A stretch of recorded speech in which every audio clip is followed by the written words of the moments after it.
Hey, Podnutzians. Welcome to Android App Addicts, episode number 551. This episode is brought to you by Tom Zach, longtime Patreon guy. Started all the way back in 2016. Thank you very much, Tom. Your support was always welcome, and I definitely thank you for all the support. If you would like to support this show directly, you can go to patreon.com/Android App Addicts and become a direct supporter of the show. This is a show where we strive and try to not be inundated with ads, which means we definitely appreciate when people step up and support us. There's a show all about Android apps, Android hardware, Android ecosystems, mobile computing, and anything else that honestly we think is interesting. This week joined by Ivor and by Josh. How's everything going, Ivor? Fantastic, Dor. I'm especially pleased now I've got my new keyboard. That just arrived yesterday. Quite a bright keyboard. For those of you who haven't got video, it's aquamarine, I think is what they call it. And it comes with a matching mouse. Okay, well, the obvious question is, why?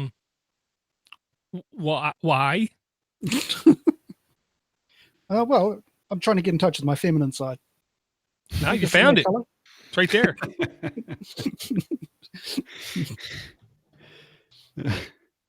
So is it like supposed to be quiet or cheap or long lasting or?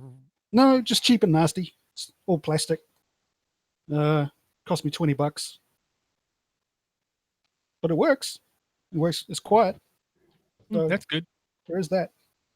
I'm happy with it. Very cool. How's everything going with you, Josh? I am doing well, thank you, Dor. Yeah. Wow, that was living the dream. I was to say you just like stopped the conversation right there. That was awesome. That's usually my go-to move. See? If you say so, yes. Yeah. Well, the first thing I gotta say in terms of hardware, absolutely nothing I see is even remotely close to new. I will say I did misspeak when I said if you wanted to check your device for vulnerabilities, if it was a set-top box and ADP being open on port 5555, that is not SSH. If you do want to know how to test that, just send an email in aaa@podnutz.com. I will do a quick video showing you how to test that port being opened. If nobody sends me any email, I'm gonna just take for granted you went on a thing called the Google and just search for yourself.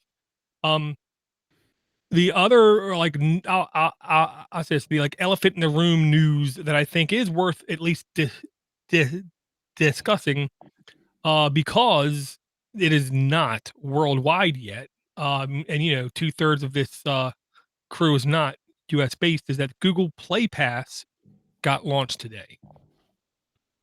I will say in the what I consider to be the normal news, the straight people's news, not the nerd news, they actually talked about it. And most of the people said that Google was one-upping Apple and their Game Pass, because what was being offered on the Google Play Store was, instead of just games, but applications and tools, and they were being more clear about who was going to make how much money off of the Play Pass and how the money would be divvy up, where in typical Apple fashion, they tell nobody nothing except we're going to take your money.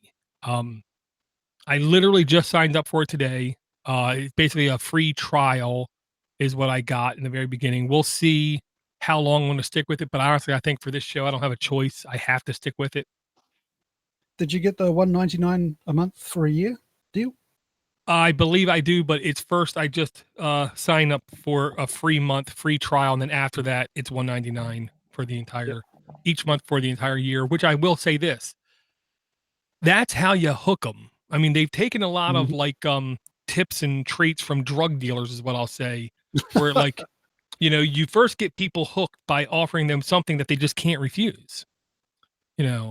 That price for like unlimited games and applications is really, really good. Now I'll say I just skimmed through the apps really, really quick, because the games I don't want to say I don't care about, but they're games.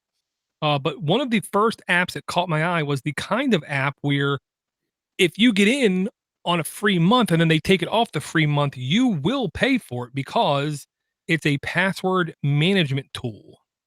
I've never heard of it before. Password Manager SafeInCloud, all one word, Pro. I've never heard of the thing. I really hope somebody in Google did their due diligence and actually know the security behind this thing and trust that it's actually safe and secure and they do best practices and everything else. Because to push password managers in 2019 towards people, in my opinion, you better be pretty damn confident that So it's is going this to a do Google right. product? Is this a No. Google thing? No? No, it's by Safe in whatever I just said. Safe in Cloud. yeah, Safe in Cloud. Anybody Never who heard of them call before. themselves SafeInCloud doesn't really know what they're talking about.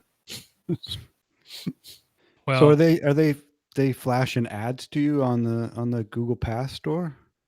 no. What you do to access it, you basically just open up your Google Play app on your mobile device or tablet. Hit the hamburger menu top left, and right there you should see Play Pass right in the list where settings No, is. well, I mean, as far as like this password manager, because for where one, does that it's come only available in the US, so I don't have the option to go up to the hamburger menu. And for two, I'm just wondering, you said that it wasn't a Google product, this password manager. So are they showing ads, or is it like an editor's choice type of app? Or No, I mean it's basically an app that normally costs $7.99. Now when I go look at the app in the Play Store, when you're logged in, you see an extra message saying in enjoy this app for free, plus many more free of ads and in-app purchases with your Play Pass sub Oh, so that's an app subscription. recommendation. They gave you a free app to Yeah, try out. it Yeah. is it is Okay. exactly like opening up your Google Play and going to games or going to books. It's just a different like tab in my Google App Store called Play Pass, and it's basically showing me everything I'm getting quote unquote for free. When I'm obviously paying every month, so it's not for free, but everything I'm getting with my subscription. Speaking of subscriptions, I had a LastPass subscription for quite a few years, I think, and I've recently been trying out 1Password, and I thought this is much better than LastPass. So I went to cancel my LastPass subscription, and I had it set for like 3 days before the subscription expired, so I could cancel it and not have it the payment roll over.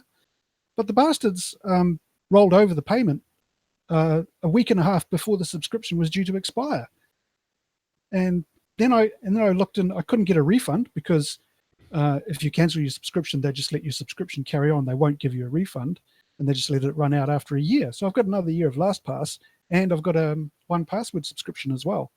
So if anybody wants a LastPass subscription, let me know. I can does it come with your passwords? I'll take it. No, I'll take that out. Yeah. Well, I'll say that's why I did not renew my LastPass, because I looked very carefully before I hit renew, and it forced me to auto renew, have that checked, Yeah. and I couldn't the change auto it. renew And they said, well, just do it, and then after you do it, go back and uncheck auto renew. And I'm like, no, screw you. Like you're gonna You do give that. me a choice up front to not auto renew, then you're going to get my money. Until then, I'm canceling my subscription, period. Yep. Because of that, because you think you have time, and that's the classic trap. You think you have time, and then they already charged me. Oh yeah, you'll think you'll remember. Right. But they charged me a week early. Like they didn't tell me when the payment was going to come out. Oh. And then so that was frustrating. Yeah, I mean, I really honestly don't. I don't want to say I don't trust any password managers, but it's going to be difficult for me to trust any of them moving forward.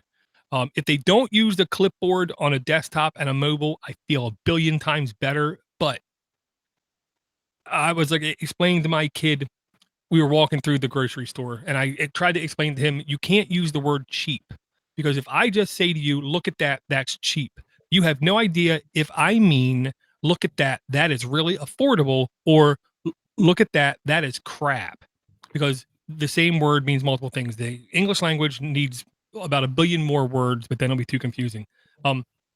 So like when people say security or trust, no. Whenever they say one of those words involving computers, it should come with a billion lines of caveats and further descriptions, because for a password manager to be secure, A, it's only temporary, and B, secure against what? Because if I'm targeted enough, I'm pretty sure they're going to get my information. So, it isn't quote unquote secure. It's kind of secure or pretty secure or gosh darn it secure, but it isn't actual secure. Well, I'm very impressed with 1Password. Does a much better job, I think, than LastPass ever did. So I'm happy to give them my money. Yeah, I'll say on Android, LastPass has not been smooth for like 3 years. Yep, it's terrible. Yeah. If you want to change, go to 1Password. Gotcha. I got a new phone. If we're in the hardware section. Oh, yeah. Sure, yeah. And thank you for recommendations via emails. I ended up biting the bullet, which, thinking about it, I'm not really sure what that term actually means. It doesn't sound very, very good, but I did bite the bullet and got a Huawei P30 Pro. And the only reason I brought that up is that I've actually had a much better experience with LastPass on it than I did with the Pixel. Okay. So it's strange for a Huawei phone, because they've got quite serious battery saving missions. They'll cut anything out. They'll shut anything down that's running in the background. Doesn't matter. Well, it asked me to log into LastPass, but then that's just a fingerprint. And so it's not, I mean, it's better than I had going on with the Pixel. It's still not fantastic, but I've actually been able to log into different things using it. So that is a plus, but and the battery life on this thing is pretty spectacular. Well, that might be overselling it a bit, but I can go a couple days, it seems, without even charging it. So it's nice. I had the same with my Mate 20 Pro. I could go 2 days without charging it, probably even 2.5. And it would charge like in 10 minutes. Nice. with the have you got the 45-watt charger? Yes. Supercharger? Yeah. Yeah. That really charges things. I also bought a Qi charger too. Oh, yeah. But so that was working okay, but then I got a case for it, which isn't, it's an all around case, but it doesn't really, you really have to find the sweet spot on that wireless charger in order for it to do anything. So I don't know. It seems a bit useless at this point. I got one of these. Oh, nice. Stands up. So there's 2 charging sensors in there, and it has a fan on the back. Keeps it cool. So that's pretty good.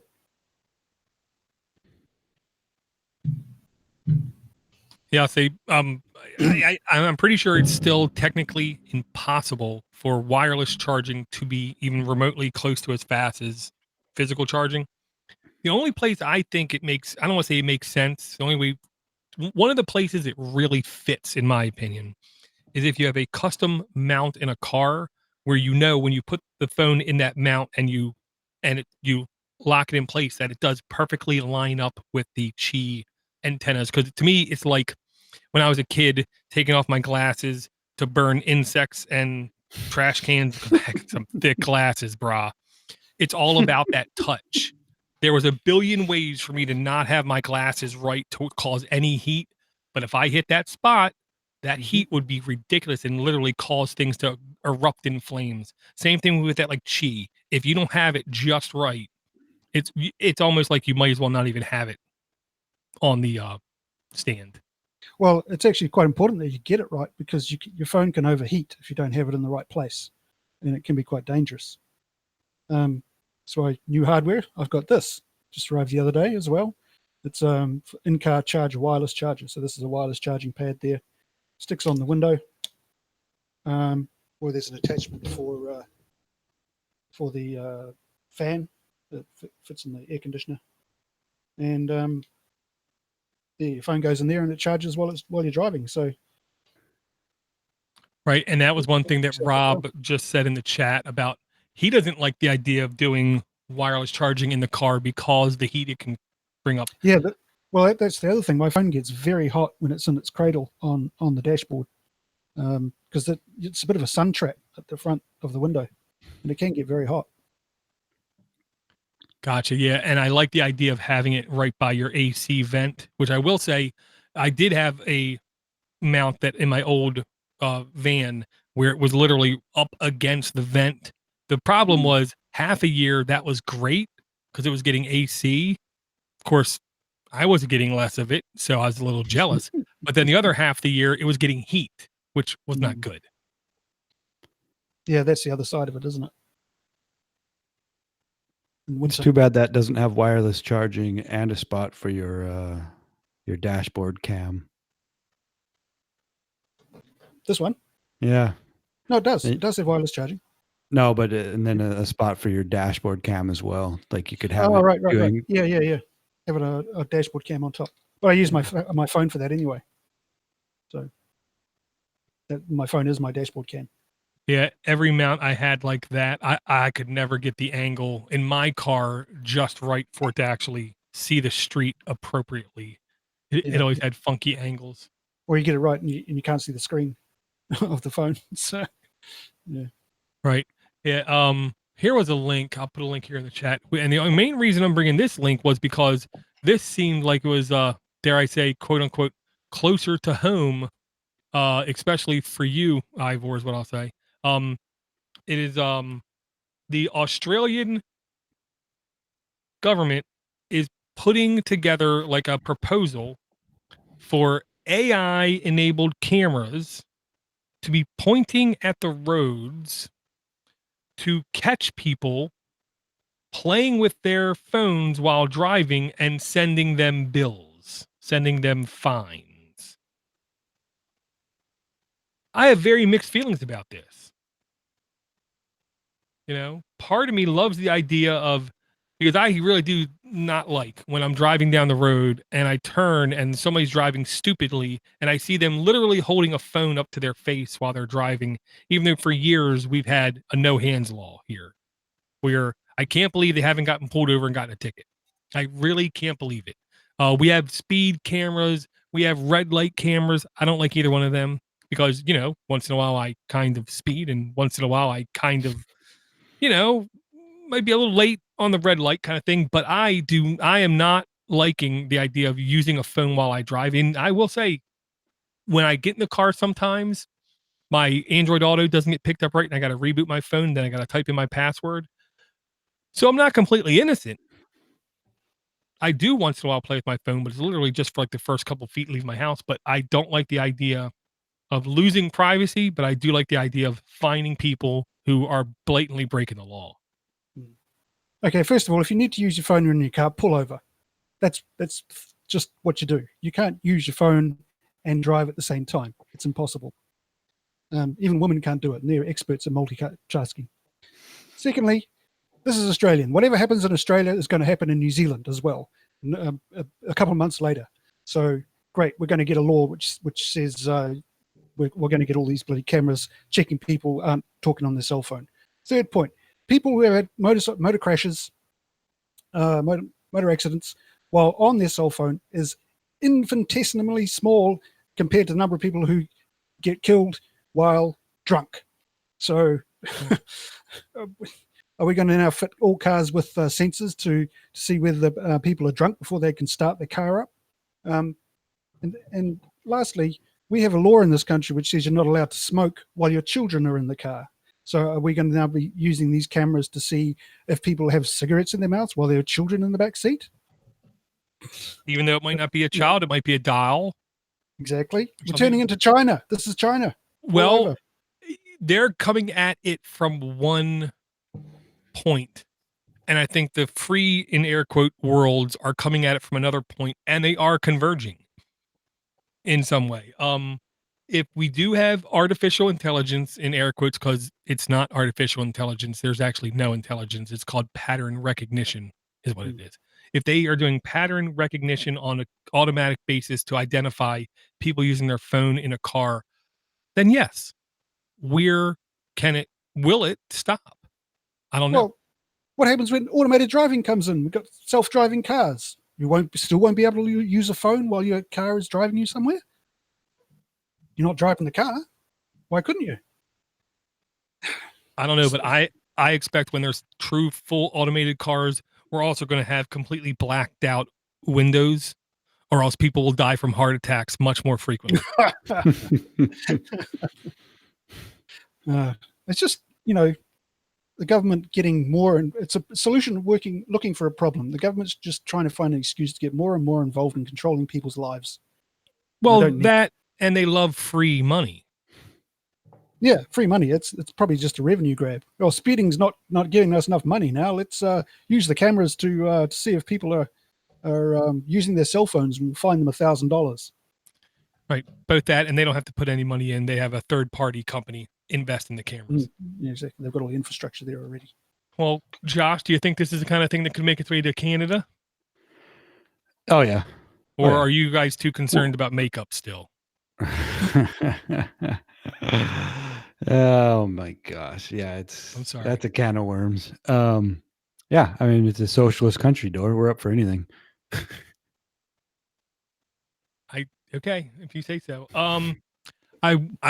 Just a quick mention report. That's it. Huawei did release their Mate 30 Pro, Mate 30 series, and they did basically come out and say that the bootloader will be easy to unlock, allowing it easier for Google apps to be installed. We still, I don't think, know how that's going to happen. But that was one of the questions, was how are they going to get these things installed? And if the bootloader's unlocked, it'll be much easier to get Google Play services installed. I saw a couple of articles after that saying that the bootloader, Huawei has confirmed that the bootloader will not be unlocked now. They first came out and said it won't be unlocked, then they said it will be unlocked, and now they've said it won't be unlocked again. So they're kind of flip-flopping a bit. And it's really unclear as to whether it will or won't. I hope they know. I'll say that. Yeah, I think so, wouldn't you? Well, and I will say one of the things I saw that was in confusion was when they say Mate 30, they actually mean, I want to say it's around 4 or 5 different types of phones. So maybe one of them is, not all of them will, or something to that effect, because if it's not unlocked, I'm going to say very easily, it's going to be quite hard to put on the Google Play services without some serious mojo going on. We're going to stick with. It's a seriously underwhelming phone, though, in terms of its cameras. The P30 camera is better. Yeah. It doesn't have the Google services. You have to go through the rigmarole of trying to install those yourself if they work. If you want that. It's expensive. There's no price reduction to account for the lack of Google services. I have to say, it's not a tempting proposition for me. Speaking of cameras and P30 cameras, do you guys have any suggestions on a tripod? Because this thing zooms into 50 times, and it's not happening with my shaky hands. No, well, you should never hold any camera just in your hands and expect to have a good picture, period. You should always lean the phone against something solid, a door, a table, something. No, you move your head too. Something that's in the world implanted. What I've seen a lot of, people used to do back in the day, is basically just take one long string or rope, put one end under each foot, hold the camera up taut, and that would be basically your mobile tripod. Because all you're looking for is something to push against or on to where, you won't move it a lot. I've got one of these. It's really good. It's quite small. Does it have a little clamp? Does it have a little clamp at the top? Yeah, you can put a clamp for your phone in the top. And it's bendy legs. They stay in position. You wrap it around a pole. Good for taking out with you if you need to make some still shots from the outside. Cost about $5 or $10. Really cheap and really good. What Soon as I Ivor's look- showing here is a flexible small tripod. Everyone's seen them with the little connected balls. Not all my balls are connected anymore, I'm afraid. All right, Dor, that's your cue. Okay. The next thing I just want to bring up is another just quickie off comment kind of thing. Huawei has actually said publicly that they entertain the idea of basically selling off every single 5G patent they have, and at least selling off their services for anyone who wants to use the 5G patent, just to show good faith that they, you know, that there's nothing to hide. But here's the way I look at it. That takes a lot of guts to me if they would actually follow through with, for a company to say, we're willing to basically sell off the one thing that we basically own in lockdown and can make billions of dollars off of for the next 10 years. We're so confident that we can innovate in so many other ways that we will sell this off. We will almost give it away for a nominal fee kind of thing. When they could do the exact opposite in American capitalist eyes, which is hold it up against everyone's throat like a razor blade, insisting that they pay you maximum money. So is this licensing fees then? Is that what it's all about? Well, they said two different statements. One of them, they said they are willing to basically sell them off completely. Period. We will sell off every 5G patent we have. Period. The second statement was, we will, for a nominal fee, work with anyone who wants to know anything about any of our 5G patents. Which to me is honestly, it's nothing but words. It's nothing but a statement. There's no follow through. No one's taken their offer, so they might, pull back at the last second, kind of thing. But for them just to say it is enough to at least catch my attention. Of that takes a little bit of guts to even say. Well, it also might just be a PR ploy as well. If it is, then touche, because that's a really good move. It's almost as good a move DHS. as getting your CEO arrested in Vancouver. Oh, yeah. CFO CEO/slash daughter. Yeah. Daughter, yeah. I heard of a great new job title, CXO. Chief Experience Officer. Oh. If that's not the easiest damn job I've ever heard in my life, I don't know what is. Seriously. That's Does crazy. it involve LSD? It just involves telling people what they're supposed to think as they use your stuff, and telling your people what people are supposed to feel when they use your stuff. Here's another quickie I'll say, and that is CamScanner was one of the apps I will say that we did bring to this show 4 years ago, maybe 6 years ago, and they basically had a boo-boo in their ecosystem, as I'm going to say. They were using a tool and add-on in their software that turns out to be something that no one should be using.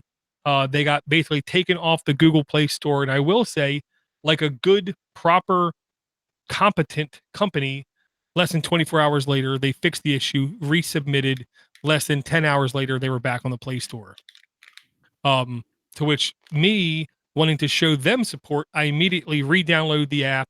It carried over my purchases, and I immediately took some pictures and took some scans. And in that day, literally, I had 3 different people ask me what's the best way to get documents into your phone in an edible fashion. All 3 of them, I said, CamScanner, here's a link, go get it. Because if there's ever a time an application is going to be safe, it's right after they fix a data breach. Like if Target gets hacked and credit cards get stolen, the safest time to go to Target is like a week after that. I guarantee it ain't going to get hacked then. Do you remember ES File Explorer? Yes. Yep. Yeah. So that a similar thing happened to them. They were actually quite a good organization. They didn't fix anything. No, they didn't. They kept going. Yeah, they got worse. And well, their problem was they got taken over by a different company that just didn't care. Right. And I think the same thing happened to CamScanner. They got taken over by a different company that wanted to up the ad revenue and put this piece of malware in there. And they've done the right thing, but If it happened once, it can happen again. And, you lose a lot of, I think in this market, you lose a lot of credibility if this sort of thing happens more than once. Well, I'll say this. I don't think it's going to happen twice or three times, because by the time that would happen, I would think Google would literally take this functionality and bake it into their operating system. Yeah. And there are plenty of other apps that do it as well. Adobe does a great app that does the same thing. Evernote is a really good one. And Office Lens from Microsoft. And again, another great product. So they've got stiff competition in that area, especially if they're charging. They can always take it to the Huawei platform. Ugh. Yeah, Huawei basically did also announce about open sourcing its software ecosystem, and they said they were going to devote, I want to say it was in the next 5 years, $1.5 billion, basically paying developers to submit stuff to the ecosystem and to support it and try to make their system better, is what I want to say. I actually heard at least one other podcast say this could turn out to be the worst thing to happen to Google in like the last 10 years. Google needs to work with the US government right now and get every single embargo and tariff and restriction lifted as soon as possible, or else American companies will start to suffer greatly, because every month that they have to work on their own operating system is an entire month the largest country in the world is ignoring Google and stuff. If Huawei does open source their operating system, are they going to consult with Richard Stallman? I hope not. They get a medium and talk to Jeffrey Epstein as well. Yeah, I'll just say I'm really happy about Richard Stallman, that now the rest of the world, I think, understands what we Linux people have been putting up with for years and years and years and years and years and years. Yeah, yeah. Anybody who looked at him and said, that guy's a little off. Well, now we got confirmation. Oh yeah, he's off. He's way off. Yeah. Yeah. And I don't know if I have any more like oh yeah, I have one more stupid off the wall topic I just got to bring up. And that's because imitation is the fondest form of flattery. I do believe that's a real thing. Razer has made like 2 or 3 moderately successful gaming devices. They haven't reached, any kind of crazy critical numbers, but they had good moderate success on their gaming devices, not laptops, not, full desktop computers, but other devices. Here's an example where they're basically mimicking blatantly the Nintendo Switch. And this at least website, Nintendo Life, which is an actually popular website, it basically says that Razer's new gaming tablet is one of the most blatant clones yet of the Switch. And by looking at it, I will say, yes, it is. If they do stuff right, and I have to put this caveat in there, they will have a insane number of games pretty easy to run and play on this device with no extra work, and that is by utilizing the Android ecosystem and games that support Bluetooth controller support, because typically these controls present themselves to the Android operating system as a Bluetooth gamepad. So it actually could be really crazy usable, but I do think that the price was kind of ridiculous, if I remember. Wasn't Nintendo Life a magazine back in the day? I'm not going to say no, but I will say it sounds like it. I think I remember. Anyway, I think that I remember that it had cheat codes and everything else. Yeah, I will say I will say I am still like a ridiculous fan of my Switch. I think it's by far the best handheld gaming experience I've ever had. Period, bar none. It's also a pretty good streaming device, isn't it? Well, I mean, it only has I believe Hulu and YouTube is what I'll say. It's fine, you know. I mean, it's when it comes to those things, it either works or it doesn't. Mm. It's to me, it's hard to be great. It just works or it doesn't, and it works. I'm more of a fan of the classic gaming that I can do on it. I would like to bring an email if I could, Door. Oh yeah, sure. This is an email from Aaron, and it says, for the Canadian listeners, maybe the US too, not sure. There's an alternative to the Flip app called reebee. It is developed by a Canadian company here in Ontario, has similar features to Flip, but has a few more local stores from my experience. And I find the UI to be a bit nicer. And there's a link that we'll put in the show notes. Another app that has popped up recently here is called Flashfood. Stores that participate post foods that are heavily discounted as soon as they will soon be thrown out. This weekend, I saw steak marked down by 50%, and there's a link for that as well. And then cheers from Aaron in Ontario. And I also want to thank Aaron for his email about my carrier issue I had the other week. And so that has been sorted. So thank you, Aaron. And like everyone else that's listening, you should come out and join the chat on Thursdays, Ontario time. I think that would be 9. Are they East Coast? I'm not sure. But 9. Well, the only legitimate time zone, 6 o'clock Pacific Standard Time. Yeah, I believe actually, yeah, Aaron is close to your time, right? Oh no, he isn't. Now, Ontario's. Yeah, over. that was Chuck Litchfield is close to your time zone. Yeah, Chuck's in the same one, and that's a good segue. This is actually an email from Chuck. It says, "Howdy, gents. October is nearly here, and I just got the new Google Play Pass, and this is the first app I installed. Pretty sweet, eh?" Thanks, Chuck. It will cast the images to my smart display and see image attached. And that is actually, I believe, Ivor, is that the app you brought a few weeks ago, the ISS free? I think you're on mute, bud. Sorry, yeah, mine one was different. It was slightly different, but it is related. The one I bought shows details on upcoming space launches that are coming from Earth into orbit. The ISS satellite one is a live camera tracking from the International Space Station. Oh, nice. Yeah, Yeah. so we'll put that in the note as well. And then he goes on to say, add this and the family share plan. I'm glad I have multiple devices to fill up with more apps. Is 128 gigs enough?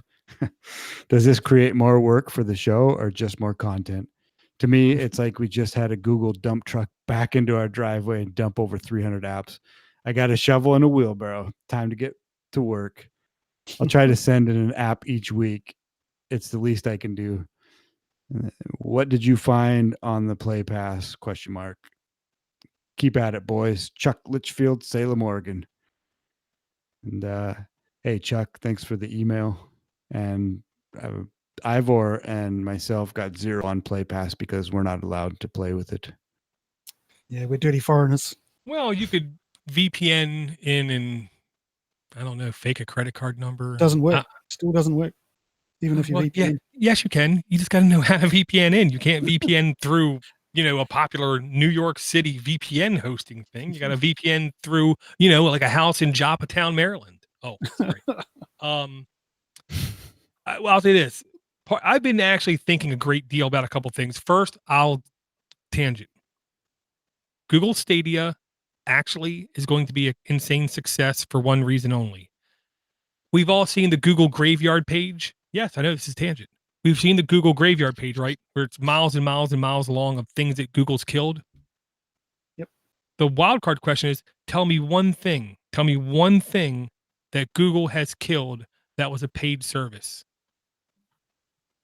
Go ahead. You can come back next week because I want to hear what you come up with. Anybody, listener, or you guys, because I don't know of anything.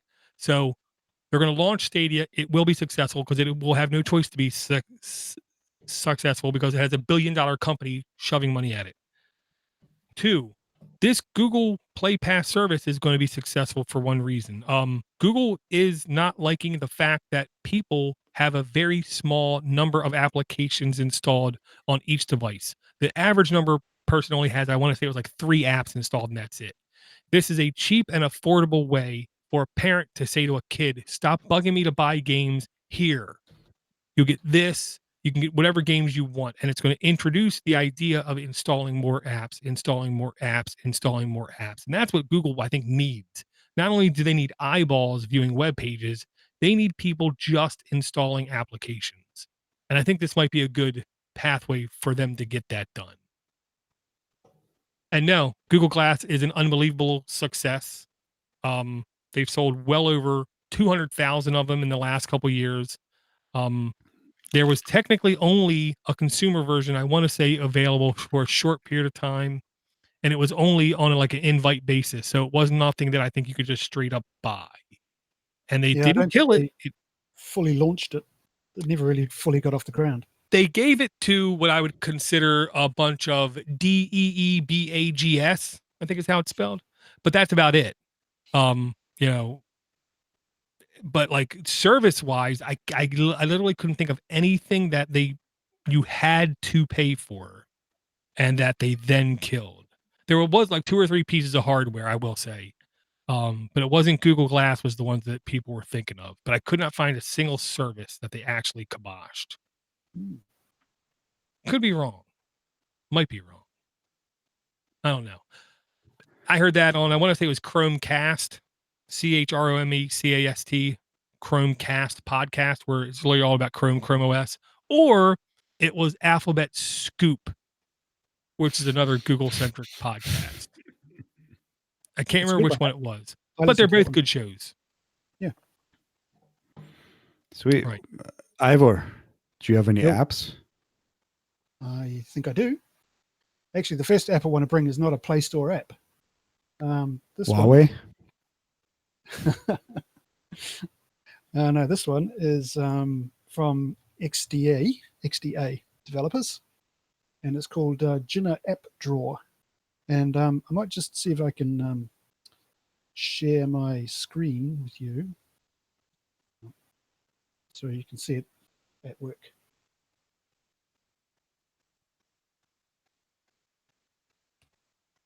Okay. Well, what about it drew you to it? Well, I was playing around with different launchers, and I was looking for something because I've been experimenting with a lot of different apps lately. And I wanted something that would help me manage all the apps that I have in my phone. So you get this drawer icon at the bottom, and it gives you like 1 billion options to manage all your apps. At the side here, you can view by the apps that were last updated, most used apps. You can have a look at the last ones that were installed. They've got size options. Down here, we've got tags. You can see tag apps by productivity tag or news. And these are all tags you didn't have to enter in. It basically looked at the app and downloaded a database, I'm going to guess. Yeah, all done automatically. So there's options for changing around. There's like 1 billion options for changing things around and for organizing your apps. You can view by folders. You can move these folders off onto your desktop, onto the desktop of the phone. Or you can create shortcuts. You've got options for looking at the details of the phone, so of the app. So it shows you the app. gives you options to export the APK. So if I wanted to, I could export the APK here to a folder, and away you go. I'm just every day I'm discovering new options that come with this app. It's got a slide out option here, so these are your most used apps, and then you've got most used down the bottom, and then it's got the favorites here. And there's another slide out from the other side, which allows you to view by whatever category you like. So I really like it. It's allows you to really get down into the detail of what your drawer is doing, what your apps are doing. You know that it is in the Play Store. Is it? I didn't find it in the Play Store. Door posted a link there in the chat. Oh, okay. Oh, well, there you go. I found it on XDA first, but it obviously is in the Play Store now. Ooh. Well, I will say sometimes when apps are downloadable outside of the Play Store, you sometimes get enhanced versions or even newer versions. So it's worth downloading and trying. Sometimes the Google Play app will attempt to connect it and then enable you to get updates via the Play Store if it is in fact an older version. I gotta say, this almost doesn't look like an app drawer. It almost looks like a super thin, light home screen. It has so many options and so many different ways to view. It's a bit like a launcher in its own right, really.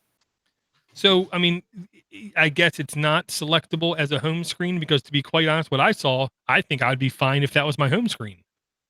No, you can't. Well, I don't know. You might be able to do that. I haven't discovered that option yet. Certainly are lots of options for setting shortcuts and things like that. But no, not an option for a home screen yet. Gotcha. I will say I am still, again, tangent. I am still using AIO launcher as my home screen. Been using it now for like 3 or 4 weeks, and for some reason I'm perfectly content with using it, and it seems fine. I swore I would use it for like a couple of days and then get sick of it and get rid of it.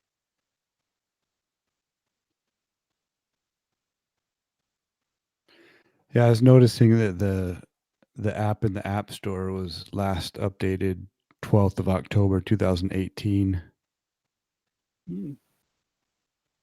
Right. Well, it's a question of they decided they don't need to update it anymore and it's just fine, or in XDA you're getting a newer version. Yeah, I think there is a new version. Well, do me a favor, since this is such a flexible thing, go to your app drawer, go to your JINA, hold down the app, go to details or information, and it should tell you a version that you have installed. Yep. Version. Ooh, this version number is crazy in the Play Store. Yeah, this shows that it looks like the last update was 2015 on the XDA developers is what it looks like. Oh, okay. So this is version 3.4.0 GA 1225.19090611051. Well, if they're following normal standard conventions, that's a newer version because what's available on the Play Store is 3.2.2. Oh, okay. Well, this one's 3.4. Yeah. So technically yours should be a newer version unless they're using some kind of like new math in air quotes. Yeah, I love it. Yeah. It definitely looks clean. Yeah, it's great. And it's a dark theme thing as well. So I'm sorry, but that sounded racist. I don't think we should use those words here. Here's one I'm going to bring. It's along the same stuff is what I'm going to say. This is like a home screen thing, except it's for old people. You can't say I'm ageist. I'm almost 50 myself. It's called Bald Phone, BALD PHONE, but back in the day, bald modems. So I guess that's where it actually comes from. This, to be honest, I can see putting on my stepfather's phone tonight. To be honest, it is big, simple, and friendly. You can like Josh. You can customize the screen for them. recent dialer contact, messaging apps, assistants, video library, photo library, alarm, camera, all that stuff, just immediate access right there.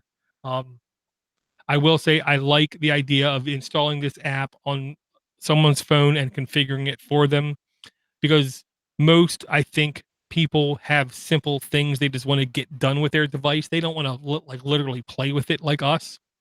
Um, so I actually think this is a good idea. For some reason, it's not in the Play Store yet. It is available on GitHub, so all the code is available there. So yeah, I mean, um, it's interesting, is what I'm gonna say. Yeah, it looks great. I know a lot of people would benefit from this. Yeah, and I honestly just like the fact it's called Bald Phone. It's like, taking pride in what they are.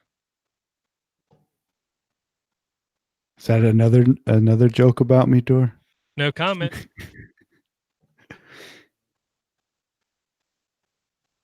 Man, I just thought it was cool. That is cool. And it wasn't So a game. Does it act as a regular launcher? Oh yeah, So, it basically takes over the home button. right. Yeah, but actually, Josh, I'm sorry, I'm going to do two in a row just because I can. I actually did have an app in my queue that I explicitly brought just for you, because it's a Canada thing, eh? I mean, that has to be good. This is called CBP, which does not stand for anything like marijuana or hemp based. This is Craft Beer Passport by CBD is the name of the company. Craft Beer Passport Inc. Under food and drink category, 96 reviews, E for everyone, completely free to download, completely free to install. 3.6 average reviews, updated May 23rd, 2018, 31 megs in size, 10,000 plus installs, current version 2.2.0, 5.0 Android and up. Permissions, I would say, are normal: location, photo, storage, camera. There's a reason for that. Um, uh, this is basically by a company in Toronto, Ontario, Aaron, Bruce, where you can go onto this app, buy what they call tickets. Okay. Depends on how many you buy. Technically, like I saw one, you could buy 10 tickets for $10.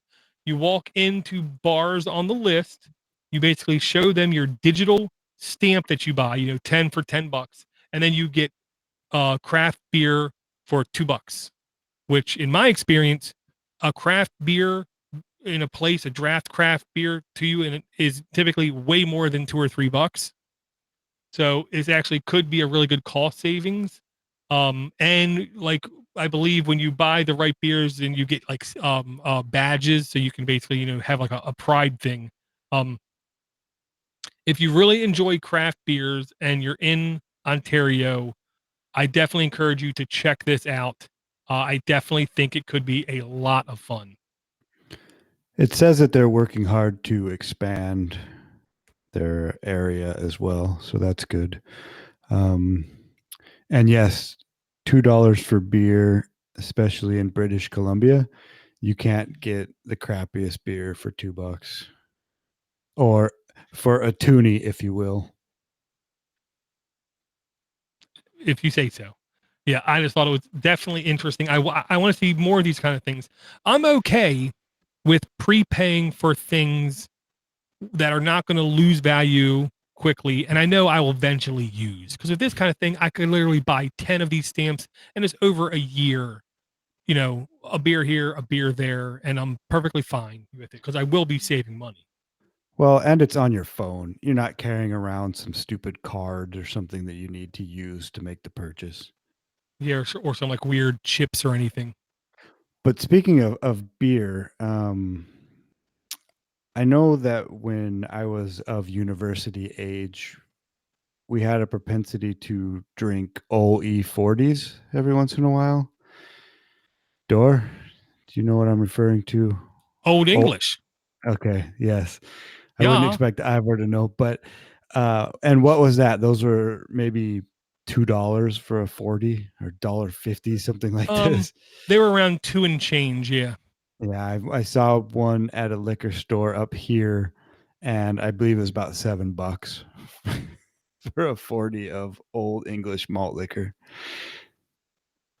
Not only are you going to get sick, you're paying an arm and a leg for it. Yeah, I mean, I can't look directly at OE. I can't look directly at Mad Dog 2020. I can't look directly at even like Blue Bull.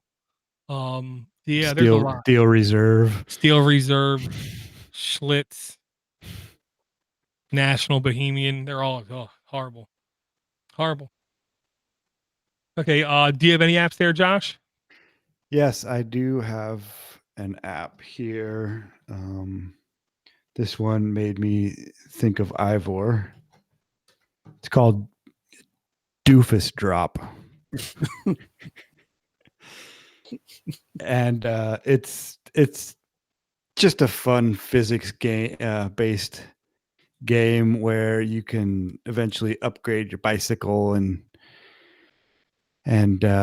some bean cans. And what you do is you tap to get your bicycle rolling as fast as you can, and then it launches down a hill. And you're trying to avoid forks and other things sticking out of the ground, which basically end your ride. And you're looking for bombs to give you jumping ability or just to blast you into the sky. You're collecting stars in order to buy things. And the only way that you can get out of predicaments where, you know, if you get yourself stuck in a little rut or something, you know, if you stop, your ride is done.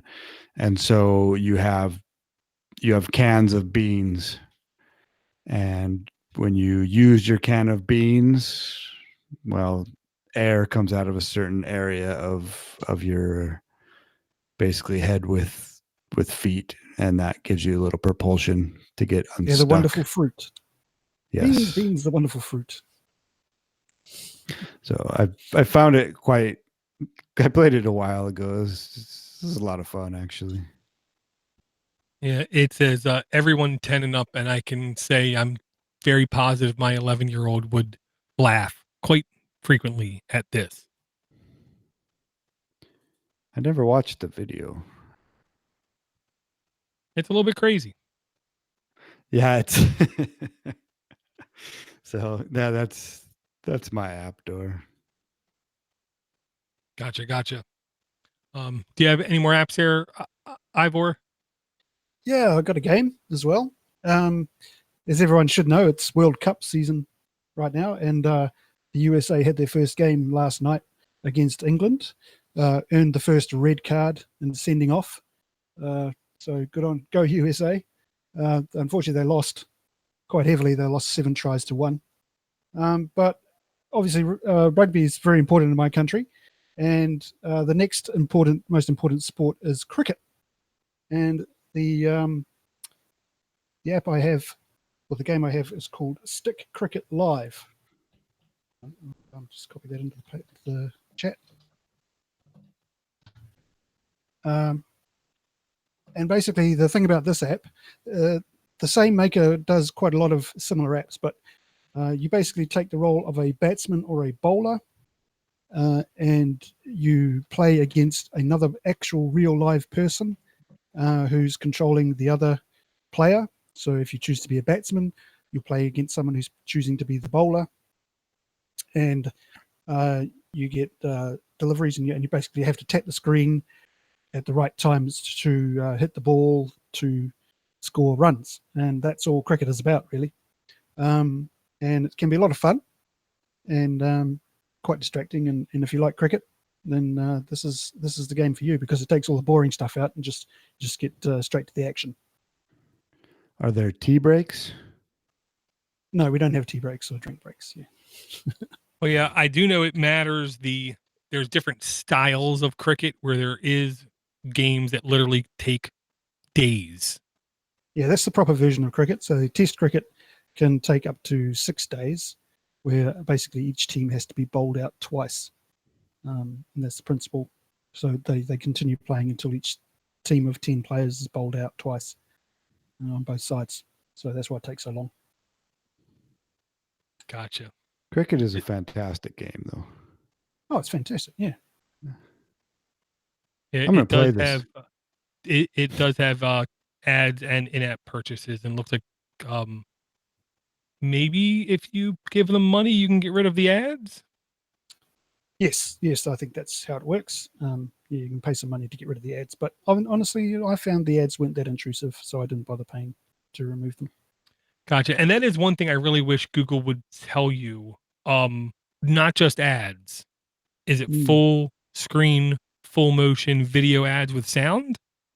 Or is it at the bottom of the screen when you pause or something? There's a little strip ad at the bottom. 'Cause to me, not all ads are the same. Yeah, I think you can also do in-app purchases where you can buy better bats or better, stronger bowlers or something like that. I don't know. Is this only against other players, or can you play it solo as well? I think there's an option to play it solo as well. Yeah. There Okay. might be a way to play it solo, but you have to have a network connection to play, it says. All right, Ivor, in front of the 5 people that are listening, I challenge thee to a match of cricket. All right, you're on. So it's not just random linking people up. You can actually pick. Oh, Yeah, that's a good question. I think you can. Yes. We'll try it out and come back. Let you know next week. Gotcha. Very cool. Okay, here is my next app, and I'm bringing the app partially because it's a good idea, partially because I want to know if I'm an idiot. Because, I could be an idiot. Crickets. To me, I know. To me, this is actually a very smart application. Let me first say that. It's called Help SOS, Share Your Location When in Danger by Leal Dev Tools. E for everyone, does contain ads, no in-app purchases, completely free to download. Updated September 16th, 2019, 4.8 megs in size, 10 plus installs, current version 1.0, requires 4.1 Android and up, content rating E for everyone, permissions, location, SMS, and other, which is exactly what it needs, and that's it. Okay. What this is, it's an emergency application that people don't have to look at their device. If they feel like they're in danger, they can activate it, and it can send a predefined SMS message, including GPS location, to a set of individuals or an individual. So hypothetically, I'm walking back from the convenience store after buying my Monster, and I see Josh behind me, and he seems like he keeps walking a little bit faster than me. If I feel like my life's in danger, I can then hit what they call the lock button 5 times, or I'm sorry, 3 times, and it can send a GPS coordinate to like my wife or my dad, telling them that, look, I think I'm in danger. It's a really smart app. But am I carrying a malt liquor 40? You have them taped to your hands by Yes, I've been there. But who in the hell calls it a lock button? Seriously, do you call it a lock button? No. I believe it's a power button. Ivor, what do you call it? You muted? Sorry, guys. I had to go away. Sorry. Sorry. Say again. Sorry. On the side of your phone, what do you call that button? The power button? Yeah, power button. That's what I said. I mentioned it in the reddit.com/r/Android apps where the guy posted, the dev posted this app, and I replied basically, what the hell's a lock button? Nobody calls it a lock button. Yeah. If anything, it's a power button, because even if you look at it, sometimes there's a power icon on it because it's a power button. On the lock screen, there's sometimes a padlock that you can swipe to unlock your device. So when you say hit the lock button 3 times, some people are going to have no clue what you're talking about. And they said, something basically nonsensical. Then I said, well, what part of the world are you from? Because I know where I'm at, we call it a power button kind of thing. Oh, well, that was totally unnecessary to say. To which I said, congratulations. Now you know I have no tact. So why don't you call it the right thing and call it a power button? Because that's what it is. Because that's what it is. They So clearly didn't know who they were dealing with. well, they're obviously idiot developers who believe they know everything. Because that's the one problem with developers that I know of. When they think they know stuff, they just won't listen to reason. They won't listen to anybody because they know. And that's the one caveat I think that comes with age. I listen to everybody. I don't know everything. But I know it's called a power button, especially when I can actually look really, really close at my phone and the actual image on my case is of the power symbol, which is a universal symbol agreed upon by a multinational body. I want to say it was around 68. That was the official symbol for power, so we didn't have to translate it to multiple languages. What But if you got did they- confused with the Bixby button? Then you are in lots of trouble. Bixby, help me! So I'll say this: if you have a child or a loved one that you genuinely worry about, seriously, help SOS dash share your low location when in danger is the name of the app. Help them download this app. Help them put it on their phone. Help them configure it for them, and have them do a test. Send message to you to make sure they know how to use it right. Because when they see lock button, they might be confused too. Did they ever answer where they were located? No, because that I'm sure I triggered them with my privileges-ness. Well, maybe in other parts of the world they do call it the lock button. And that's what I said. I was like, I don't know what part of the world you're from. Yeah, but I mean this app has 10 plus installs. Door. I know. Well, it's brand new. The guy Yeah. literally dropped it on reddit.com/Android apps less than a week ago saying it's brand new. Last update was September 16th. So, Mhm. To go back to this Huawei phone that I recently got, do all the Huawei's have the ability to take a screenshot by tapping the screen with your knuckle? There's typically Yes. 3 ways for you to take a screenshot. You can either knuckle tap from the notification shades. Sometimes there's a screenshot button there, or you can do the volume and power button. Yeah, this one you just smack the screen with the knuckle and it takes a picture. Have you tried to draw from one side of the screen to the other with your knuckle? I have not. Because the first time I did it, I thought, I'm really happy I've never done a hallucinogenic in my life, because a blue sparkly like fuse will go across the screen. And if you go from one side of the screen to the other, it will then split your screen so you can do 2 apps. Oh, I did that on accident. I don't even know how Yeah. I did it. I thought I broke the phone the first time I saw it. It literally took me like 5 months to figure out, oh, that's a function. But yeah. And then only works with your knuckle too. It will only sense if you do it with your finger, it won't work. If you try it with your knuckle, it will work. It's quite clever. yes, and then two knuckle tap or tapping with 2 knuckles will start recording the screen apparently. There's a screenshot icon in the system tray at the top. I just use that.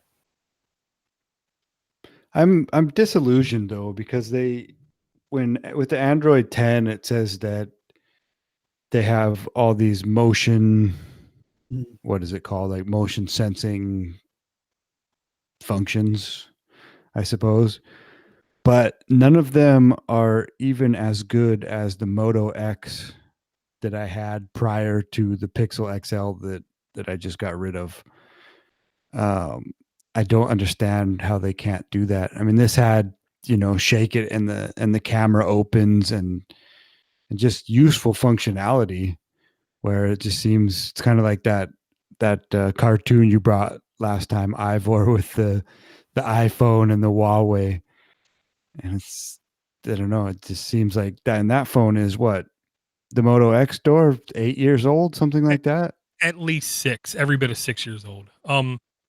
I gotta say, the first OnePlus and the first 2 Moto X devices had functionality that no phone in 2019 can compete with. And it hasn't been replicated, hasn't been duplicated. Many people have tried to imitate. None of them have came close. I don't know why, except They for probably trademarked it, and they won't let anybody else use the trademark. but then why didn't they? Why didn't 'Cause Motorola? no one wants to buy their phones. Why didn't? Yeah, they do. Little do you know, they're literally like number 4 in the world thanks to South America.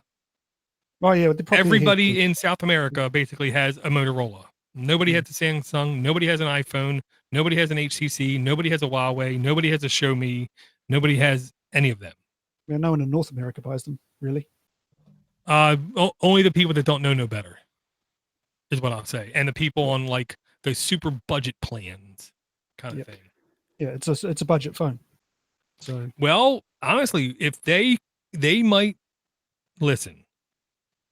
The only constant is change. If they come out with their phone, their next generation phone that people are teasing, it literally might put them back in the game if that folding phone looks like what it's supposed to look like and act like what it's supposed to act like. That to me could literally put them back in running. Or it could be a huge flop. I don't know. Speaking of phones, we received another email, which is great. And everyone that's listening should send an email to aaa@podnutz.com. This one is from Julian Overall. Says, hi, DoorToDoorGeek and gang. You asked me, I'm going to try this again. You asked about different phones.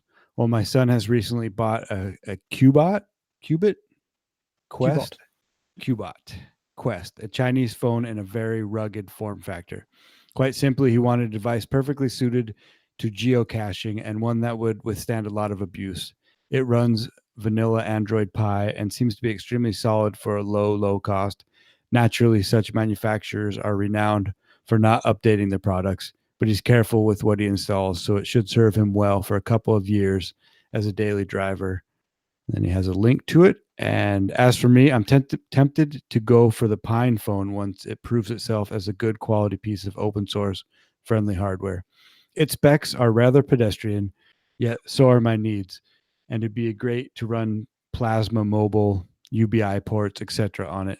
Glad to hear the show now has 2 regular, well-informed co-hosts. Dor, you got new co-hosts? What happened? You have to ask him, man. Well informed. The audio levels could be tightened up a little bit, but otherwise, I do apologize podcast and you guys talk over each other. Actually, I put that in parenthetically up a bit, but otherwise, the podcast is as good as ever. Cheers for now, Julian. Thanks, Julian. We're working on the audio. I really like the look of that Qbot. It reminds me of the Samsung Galaxy Active.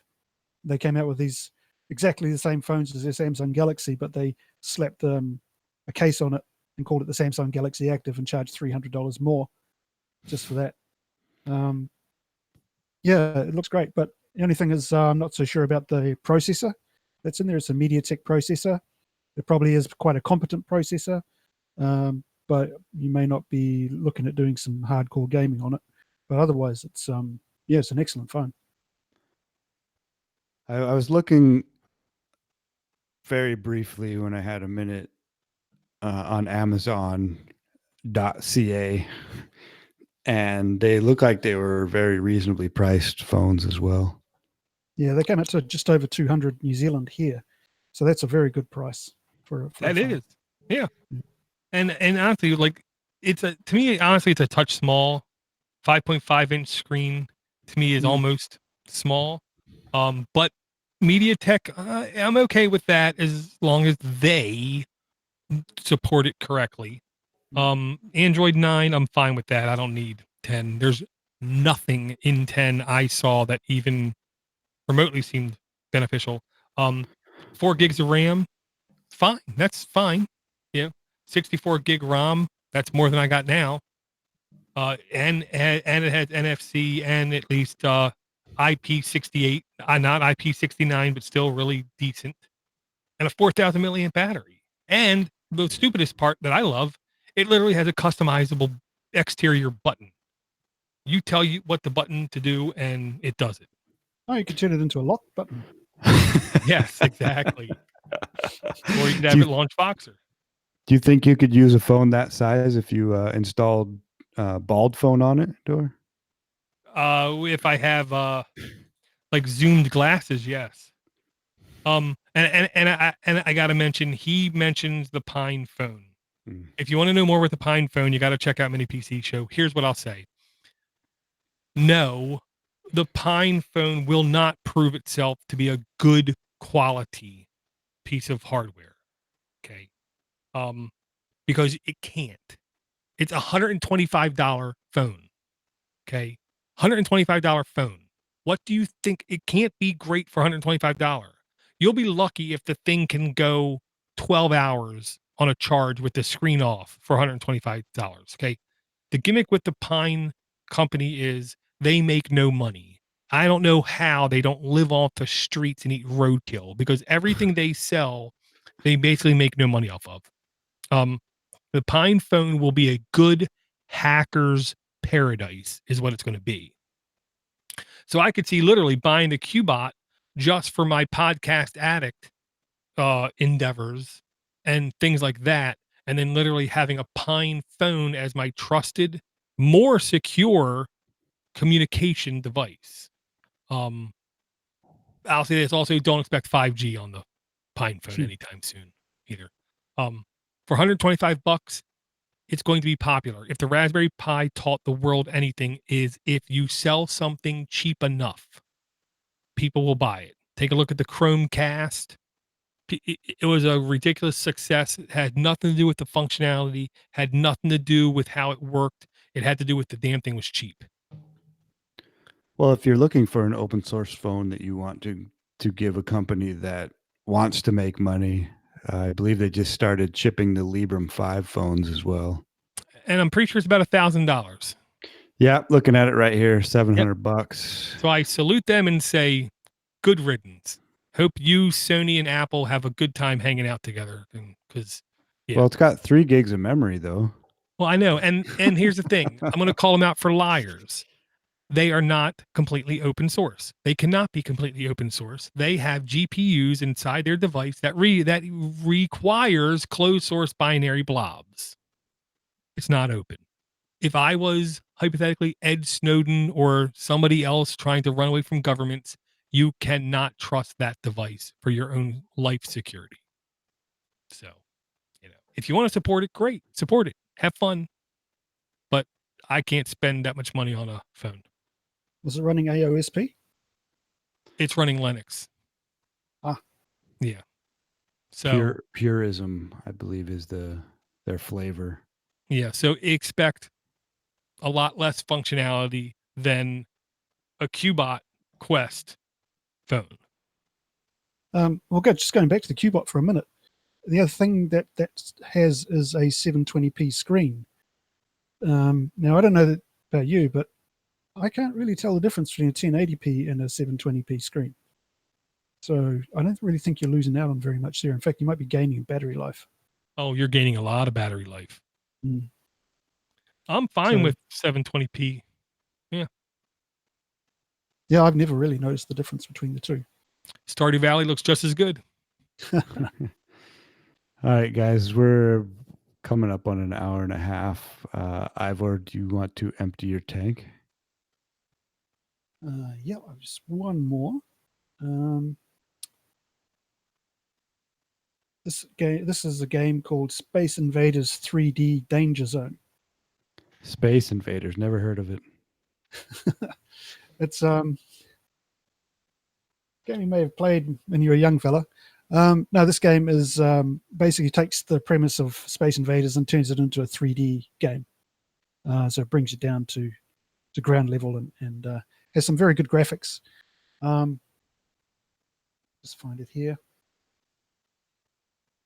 Oh, sorry.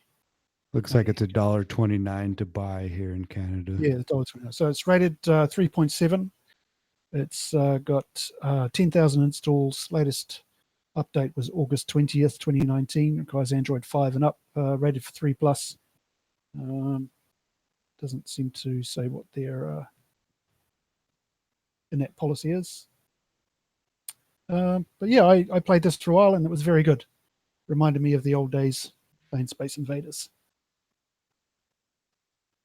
Reminds me of J.J. Abrams. Oh yeah, I'm seeing like ridiculous amounts of lens flare. yes, yeah. Well, Like every I didn't time really there's notice that. a lens flare, like he gets a bonus or something.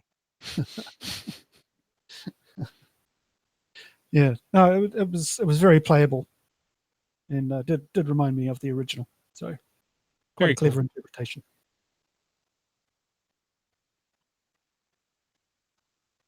Is that it? That's it. Okay. I know I had at least one or two apps I wanted to bring. I got to bring this just because I'm old and I'm gray. And I did see a good image. It was like the badges, the ribbons. It was a gray ribbon. Beneath it, it said, "I'm old. Get off my lawn." So I might try to look at getting myself a gray ribbon, especially when I see this game. And I'm bringing it just because I'm old. Minesweeper Pro, Mindware Consulting Inc. puzzle game, E for everyone, 11,200 reviews, $1.49 US to buy, 4.6 average reviews. In the family eligible plan, updated June 3rd, 2019, 6.5 megs in size, 500,000 plus installs. Current version 1.2.6. Only need 2.3 Android and up. Permissions, photos, storage, other. That's pretty basic. And basically all this is literally what looks like Windows 3.1 Minesweeper ported to mobile devices. Yep. Or as Rob in the chat says, get off my LAN. Yeah. Yeah. So that's a nerd joke if I've ever heard one. Yeah. So I had to bring that one. That was a great game. I mean, Minesweeper was the creme de la creme back in the day. I never got into it. I could never play it. Yeah. Here's going to be the end of my tank, and it's going to come with a quick message. Cool Tools, COOLTOOLS from KK.org. It's actually a podcast that's been around years, is what I'm gonna say. It's pretty good. It's basically about, dare I say, life hacks, and people and their tools and their methods for getting stuff done on a day-to-day basis. So it's just like, what do you do to get things done? And this was an app brought by one of the people on the show called No Phone Spam, all one word. It is not available on Google Play. Basically, if you know anything, it's because this kind of does things that Google doesn't like, is what I'm going to say. So it is available to install off of F-Droid. I will say I did install this, and I don't know if it's a cognitive bias thing, but I do think I have now less spam calls than I've had in the past. It's hard to say, is what I say. But I like trying different apps for this just to see the results. And this seems fine, fair. No Phone Spam by don't see a developer name. But it is G GPL3, which means it's completely open code. Anybody can look at it. Anybody can access it. Anybody can download it and modify it as they see fit. So I would say this, it's trustworthy code. Interesting. I also just subscribe to that podcast as well. It's good. It's maybe once a week. The creator of the website and his co-host basically just talk to different type of creative types, whether it be a sculptor in this area of the world, a hacker in this part of the world, a maker in a different part of the world, and just what's in your bag kind of talk. Are they all apps or is it life hacks? No, it's rarely apps. Okay. It's just productivity type tips and tweaks. And I use this bandsaw to cut this, all kinds of off the wall stuff. basically, I like the fact that every episode I don't know what to expect. Nice. Expect the unexpected. Yes, the Spanish Inquisition. Also, Kentucky Fried Movie. Yeah. So do you have any more apps to empty your tank there, Josh? No, I'm good, Door. Okay. Do you have any parting words? I do. Just again, harping on it all of the time, just to be annoying. Send us some feedback, some emails. Join the Reddit. Join in on the Reddit, and then also check out some other podcasts on the Podnutz network. Door's been quite ranty lately, and it's been fantastic, especially on Linux for the rest of us. So if you really want to geek out, check that out. And I'll just say, yeah, to check out Podnutz Pro. A really nice guy who's that show. Ivor, do you have any parting words?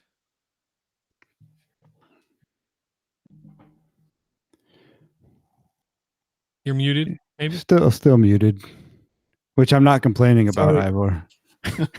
I just you, right. It's sorry. complicated. Thank you, everybody who emailed us. Really like to hear from you.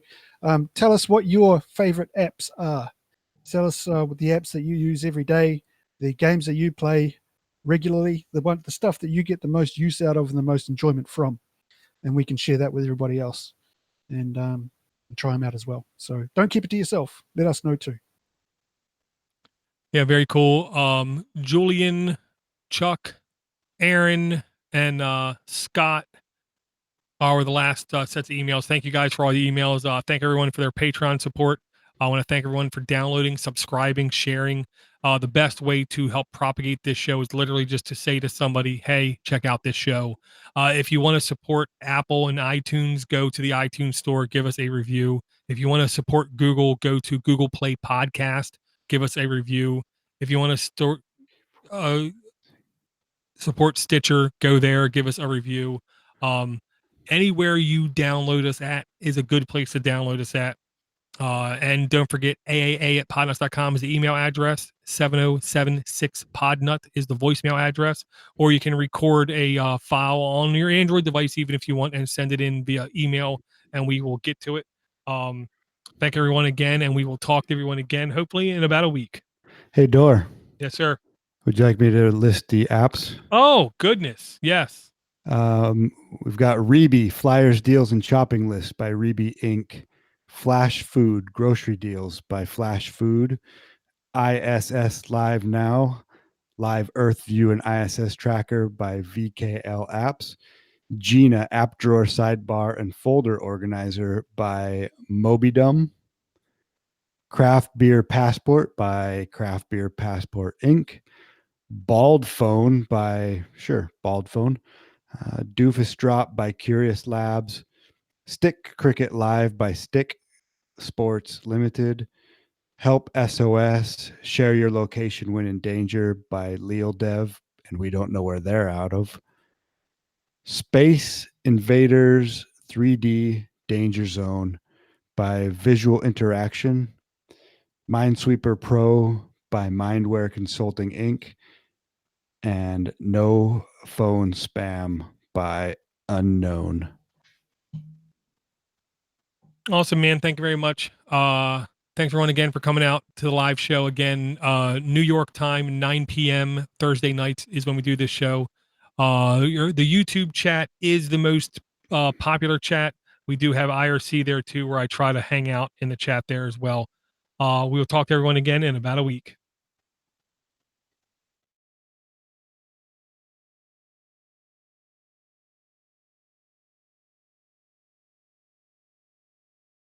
Ivor would do it, but he's muted.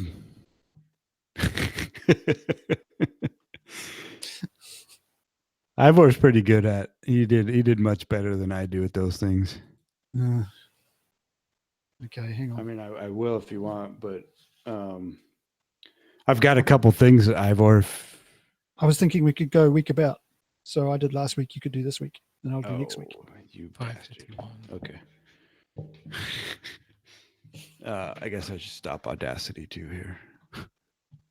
You can record it just at the end if you want. Is that easier for you? They're both equally easy for me. Oh, okay. All I do is just split it and just drag it to the front of the file. So I we can figured stop you had Audacity to now? search for it. Can we stop Audacity now? If you want to, yeah.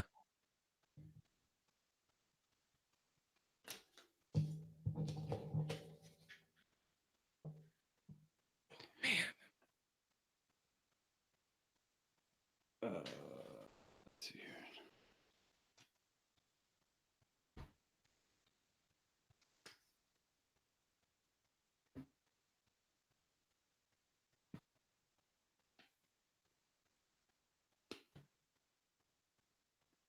Okay, I'll try this.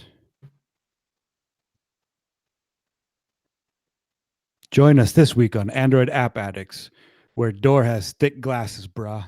Ivor gives a public service announcement, and Josh challenges Ivor to cricket. Oh, this is a garbage. See? Ivor, you're much better at this. All right, I'll try it again. I would dispute that.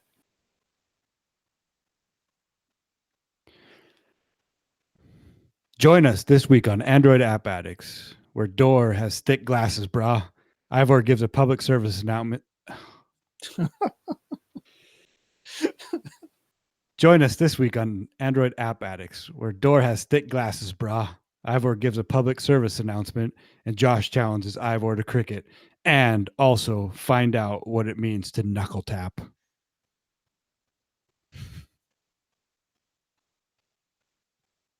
We happy with that one? Very good. You actually managed to sound half alive. Oh, jeez.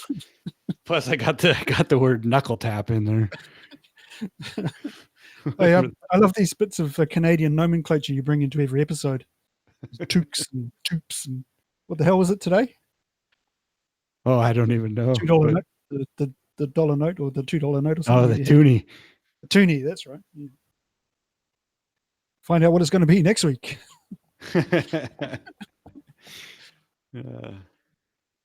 Imagine if I would have grew up here. I'm pretty sure we would need an interpreter. Eh? Eh? Oh, that article you sent, Ivor, was fantastic. Oh, which one was that? Oh, just about the guy that decided that his pronoun was going to be a.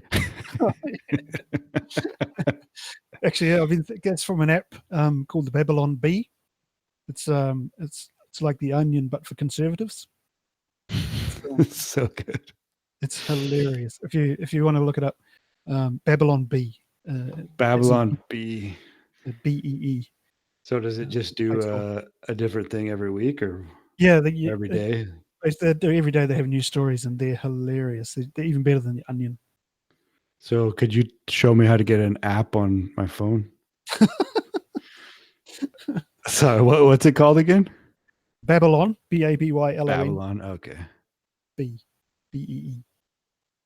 The Babylon Bee. How come you haven't brought that one yet?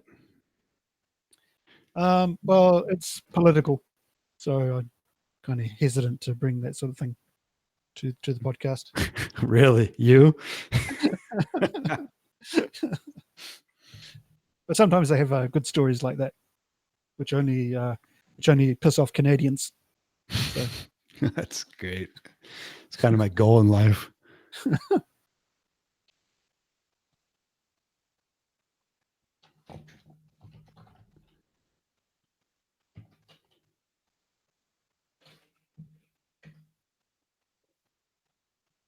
So what do you guys think of this impeachment thing that's going on with Trump? I think it's pointless. With theater. Trump? I think it's about as important as security at airports. And it's about as impactful. Yeah, it's completely pointless. Yep. I tend to agree with you. Seems like a big nothing burger. all the right-wing commentators are saying it's a big nothing burger, or the left-wing commentators are Of saying, course. "Oh, we're going to impeach this time. He's had it for sure this time. Well, they are going to impeach, but impeachment doesn't mean he's taken out of Yeah. office. We'll never get it past the Senate. So what's Yeah, the but point?" that's not what impeachment is. Impeachment is the accusation of the charge. That's not anything. Clinton was technically impeached. Mm. He just wasn't Well, impeached that's from what- office. Yeah, but that's what Ivor saying, because isn't it? I think you have to 2/3 of the Senate has to do of the it. Senate. Yeah, that's what he's saying. It won't pass. And the right Senate. now, 50 whatever percent of the Senate is Republican. Yeah, I know. It's just look what we can do. It's like the mental invalid kid on Mad TV. Look what I can do. Ew. What's the point of all this? Exactly. Yeah. And it's not even a credible whistleblower. He's citing evidence from newspaper articles. Well, it's like I said to my wife. The problem is with the impeachment stuff, you have to have an absolute guilty or they're innocent. And nothing says with absolute whatever that this is a guilty thing. It's shady as hell. It's, whoa, it'd be a shame. It would be a shame if something were to happen to your store while we left. We could leave somebody here to protect you, but it ain't free. But that's not guilty. It's just immoral. It's a It's nice unethical. up there. Yeah. And to be honest, I can't. Here's the thing. I can't say I wouldn't do, kind of the same stuff. Ukraine, you need our money, don't you? Well, what have you done for me lately? I'll Janet Jackson your ass. What have you done for me lately? Or Joe Biden, your ass. Like, I mean, No. come on.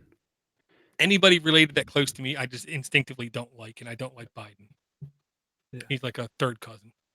Really? Read in the chat saying it's a distraction and trying to boost the Dem support base. Oh yeah, that's all exactly what it's been. they're trying to do. But I think all it's doing is focusing attention on Biden and his dodgy dealings that his son's been doing as well. The Democrats hate him. Biden. Well, I've not met a single Democrat, and my work is packed with them who says that they like him. Yeah, but it I might reckon be they're his going to do turn. Bernie Sanders on him. They're going to do the same thing they did to Bernie and pull him out of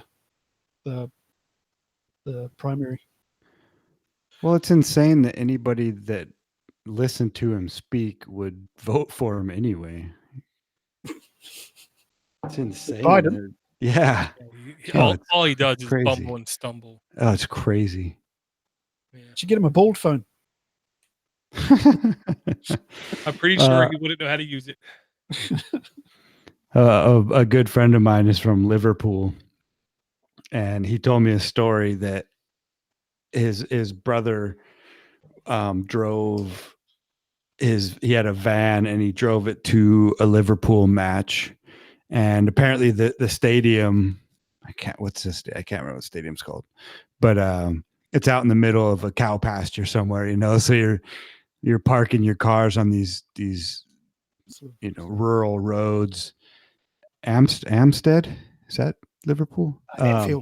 Anfield, right. And so he said that his brother parked the van there, and these two little Scouser kids came up, and they're like, "Hey, £2 to watch your car, to watch over your car." Right. And his brother's like, I don't need. I got a dog in my van. I don't need you. And the kid looked at him and goes, "Oh, puts out fires, does he?" Oh my goodness. You go. Put the link to the Babylon Bee in the chat in case anybody's interested.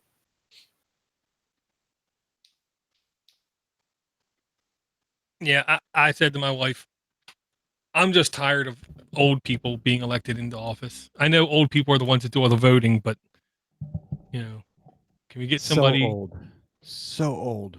I know. Can we get somebody just a touch younger? Maybe? How old is Biden? Biden's like 76. I want to say 74. Oh, Bernie might as well be 80. Yeah, Bernie's 79, I think. 79, yeah. Biden's 76. But Elizabeth Warren's got all those American Indian genes that keep her young, doesn't she? Then I guess you probably haven't seen an American Indian because we basically almost wiped them out. They don't age gracefully at all. No. They look No. old when they're like 28. The ones that I've met. Yep. Yeah. Yeah, They're the ones Elizabeth who Warren don't have would. diabetes or heart disease.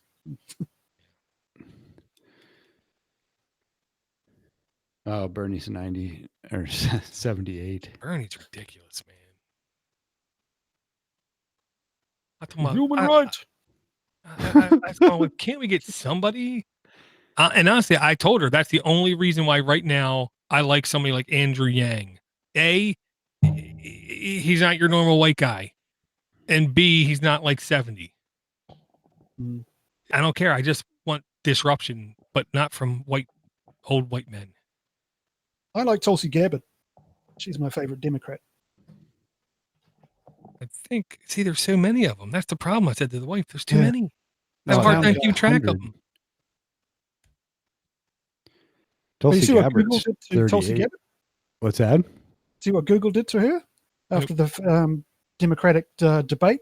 She destroyed Kamala Harris, and she had Google ads all ready to go because she knew she was going to do this and she was going to get a lot of interest from the public. And so she put Google ads all ready to go after the Democratic debate, and then Google shut down her ad account straight after the debate. Couldn't get the ads out. Not So good. she's suing Google at the moment about that. Well, I'll say the only one who was not extremely old that I didn't like was the lady from California, Nancy Gillibrand? Pelosi. the DA. Oh, that's Kamala Harris, isn't it? Kamala Harris, yeah. Oh man, if there was a candidate, I really would punch right in the throat. Pretty sure it's her. I had one person say about her, she's all up in the Kool-Aid, but she don't know the flavor. Yeah, and she's been caught lying so much Oh, yes. about when I was young, I listened to Snoop Dogg. What? Yeah. What? No. He wasn't even recording when you were in college. Jeez. Yeah. One thing to lie, but come on.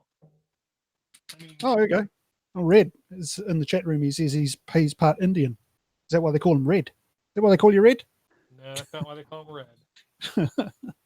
It's because of the pills. No, that's because of the TV show Red Green? Red Dwarf. Oh. Oh, I thought you were about that 70s show. No, but that's a good character.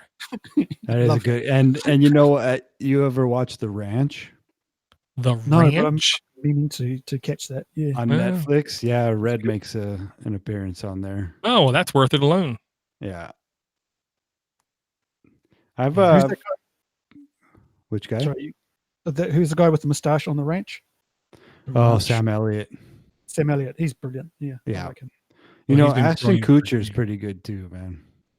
Mm. I'll say he's underrated, but at the same token, I think he needs good direction. If he has good direction, then he shines. And also Morris from Bojo. Northern Exposure is on there. Oh, I thought you were talking about Boris Johnson. That's been so long ago. I don't remember anyone's name on that show. That show is brilliant, though. I didn't say it was bad. It was a really good show. No. I'm just saying, like that holds up too. We watched it a couple years ago, and it's a great show. The Moose. It was weirdly strange and very funny. I quite liked it. I never watched it. Yeah, I've actually been in that restaurant. It was filmed in Roslyn, Washington. Yeah, and like a certain percentage of the people you saw in every episode were actual locals. I thought that was cool.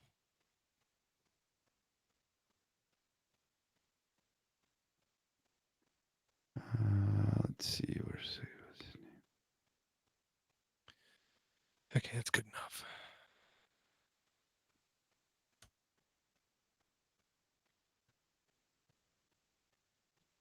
And bang, bang.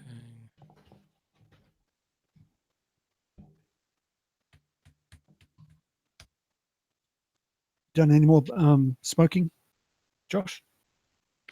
No. No, I made a pulled pork though in the slow cooker. Oh, yeah, how'd that turn out? Good. Yeah, I'm getting better at it.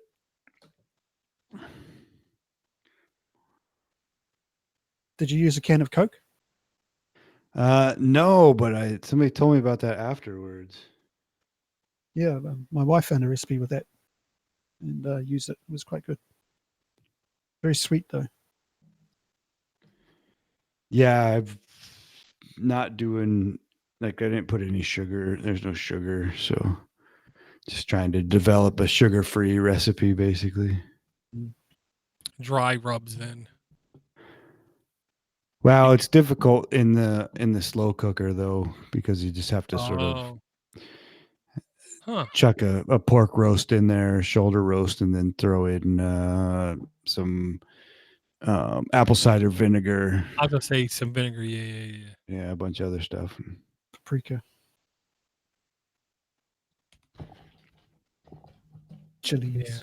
Yeah. I will say the only two liquids I feel completely comfortable putting on stuff is anything vinegar or hot sauce.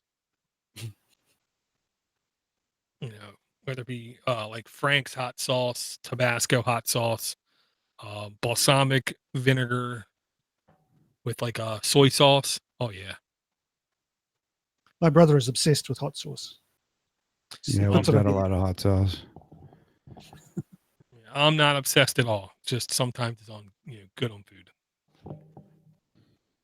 Oh, Red's saying Coke is a good tenderizer. That's why they use it. Yeah. Leave a coin in it overnight. See what happens to the coin. They'll tenderize it all right. Yeah, I mean, I remember as a kid, my grandfather pouring it on the car battery and then wire brushing off the rust. I'm thinking, why are you pouring it on there? He said, it works good on there. Just imagine what it does to your insides. Oh. Well, they also use it to get blood off of concrete, I believe. Yeah, it wouldn't shock me. Okay. Can you check to see if my file was uploaded, Dor? Yeah, I saw it already. Give me a second. Okay. It looks like it's 75.8 megs. Yeah. Okay. Yep. Cool. I got to get going. All right, man. That was fun, guys. Oh, yeah. We'll be in Good touch. to see you, Josh. Thank you for keeping Ivor. track of time. Yeah, I was trying to, Dor. I don't mind doing that. And then the apps too at the end. Cool. All right, guys. See you later. All right, see you later. Bye, chat room. Yeah, see you later, Red. For meat or noses? Coke is good for, oh, jeez. Okay. Yeah, I've been a good boy. No soda now going on, I want to say 3 years, 4 years. Yeah, lots of water and beer. Oh, man, that's the bad thing. I asked them before the show, let's not do a 2-hour show, partially because doing a 2-hour show makes this take even longer. It's in how long this takes from an hour to 2 hours. File to do this kind of stuff takes at least 3 times longer, like more than twice as long.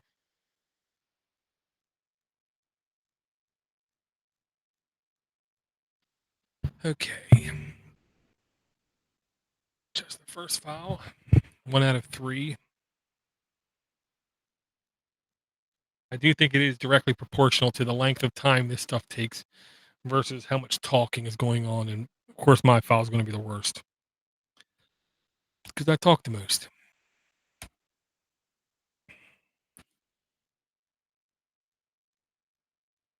Yeah.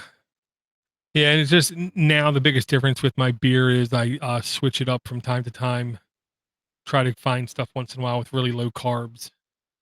I just try not to drink them full time because typically they're not as flavorful.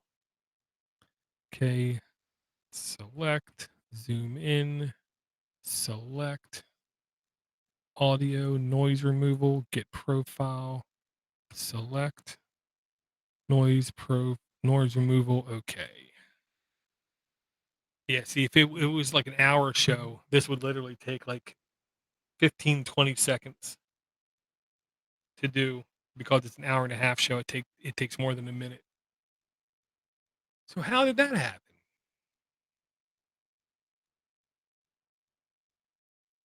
I didn't click stop sharing. Share? Let me see. Huh. I don't know. Oh man. Yeah, see, this is about a minute long, where this one of mine, I want to say, took almost 3 minutes. And wow, that camera white balance goes crazy orange if I don't catch it and lock it. Yeah, and I will admit I have actually been drinking Michelob Ultra Light from time to time. Wow, it's really not that flavorful, is what I'll say. But it's pretty damn low in carbs. I will say that. Really low in sugars too. Okay. Amplify, de-amplify, negative 4.4.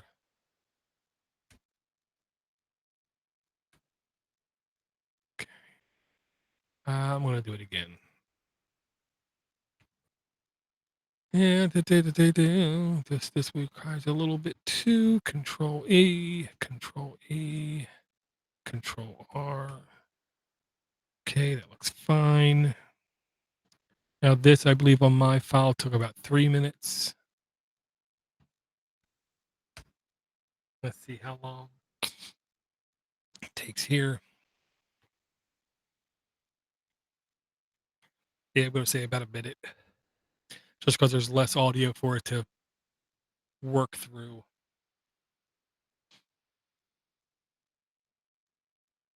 I will say I'm shocked at how well this video looks coming over to the Hangout. But I do believe if I play audio in here, it will not come through. I'm going to check that. Yeah, see, less than a minute, where mine was over 3 minutes. So let's just zoom in, come here, hit play. Yeah, no audio is coming through. That annoys me. That does. Export. It's already OGG. This was, yeah, I was gonna say, this was over 2 minutes for me.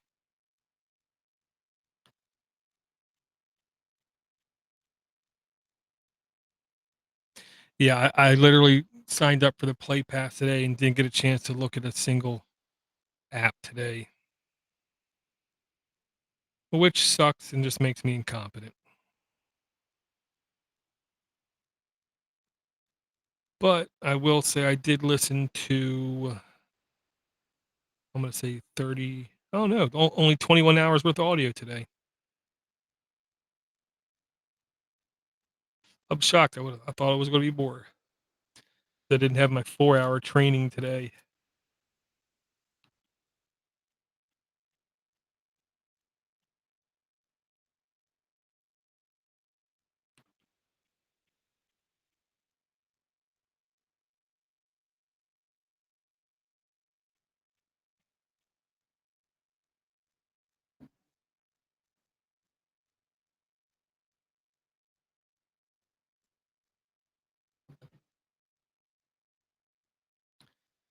Minute and a half. Yeah, just about a minute and a half. See, that's good. And then one more file to condition. I call this conditioning the file. It's not actually editing the file. It is, but I call it conditioning, getting everything prepared for the final import into the actual audio arranging tool. I just my brain literally forgot. Did I already export? Yeah, I did. Okay. So, because I hate hitting close and then finding out I did everything except the export. That's quite annoying. Then I do that whole process over again. Josh's file should be quick too. So I'm going to guess.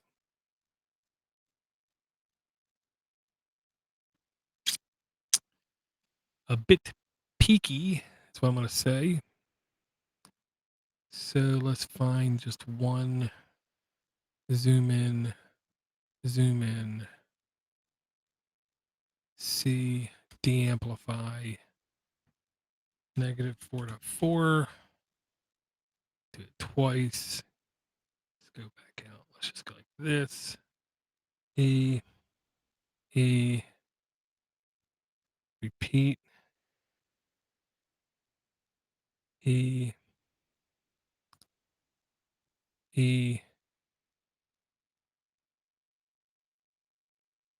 Repeat.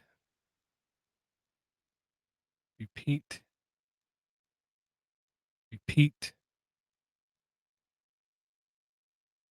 Repeat.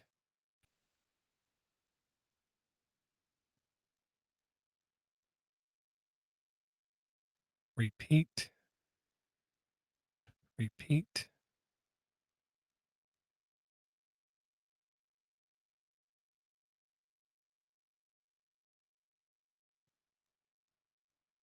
Repeat.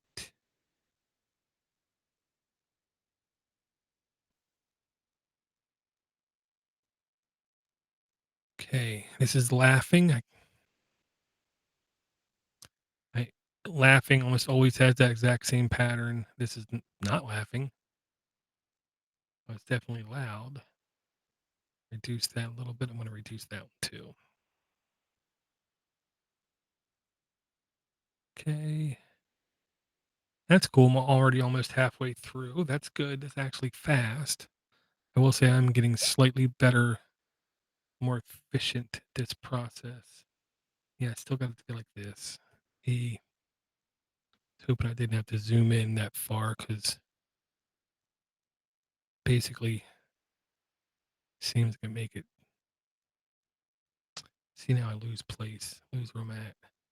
So I'm going to come here. E R E E R E E. Dang it. E R E R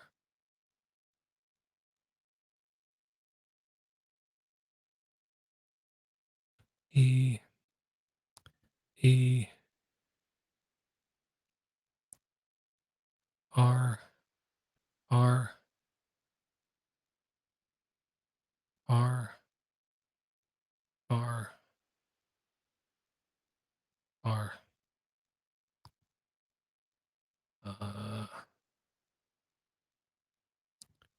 E. This is riveting, riveting. I know. R R E E. And honestly, I hate saying it. Every time I do this, I learn little tiny ways of speeding stuff up. At least sometimes. Okay, back my mouse. Just focus on this beginning. Because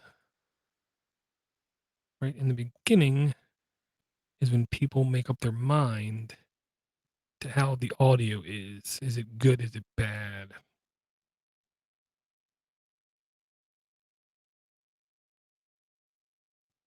I always pay a touch more attention to the very beginning. That I'm going to say it's good enough. Let's find a good quiet spot. Okay, I'm going to take that and say noise removal, get profile, noise removal, process. This was, I want to say, a minute and a half on Ivor. So again, a touch shorter.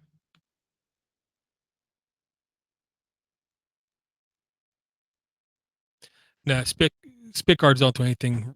They can help reduce the popping of the peas, but 99% of the peaks that I see are either lip smacks, which is hard for one of them to stop anything with. It's really just loudness becoming exciting, or laughing seems to be the most of it. But if you keep literally the mic right up against your face, even your peas won't come across with the hard part in the beginning, because he has his mic back further. The P is like more abrupt, is what I'll say. 99% of it is about just keeping the mic as close as possible to your face without rubbing up against it constantly. Okay, that was actually a good clean. I saw that. So now compression. Go for -18, which a wise man once told me. Wow, that's less than a minute. That's good.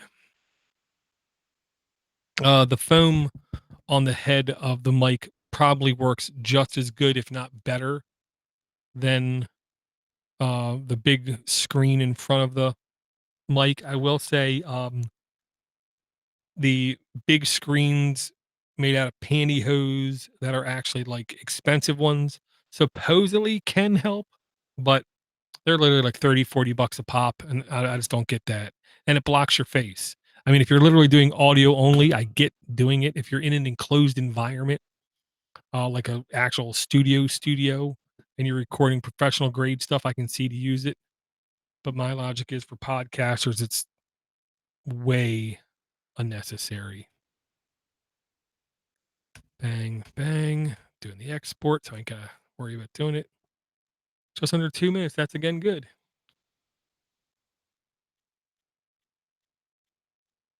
Josh does have a little bit of difference in his audio levels. I see, like, towards the beginning there's a definite highs and lows, where I think he just like wavered off mic.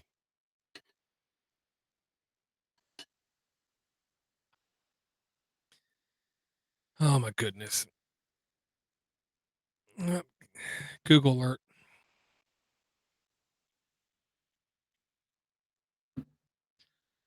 I'm shocked when I get the Google alert for Linux for the rest of us.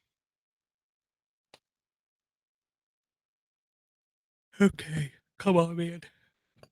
Almost. And I'm just happy I got a computer as fast as I do, because this used to take literally twice as long. It's ridiculous.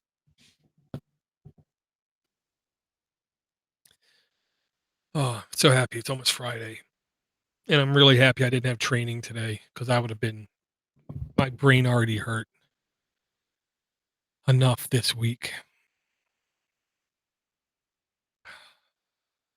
I really asked my new boss, very nicely, if by any chance is next week going to be, like, calmer. Maybe, you could talk to somebody else instead of me. And he's like, but you get stuff done. I know, but, can I get a break? There's other people here who get paid to do like stuff. Okay, so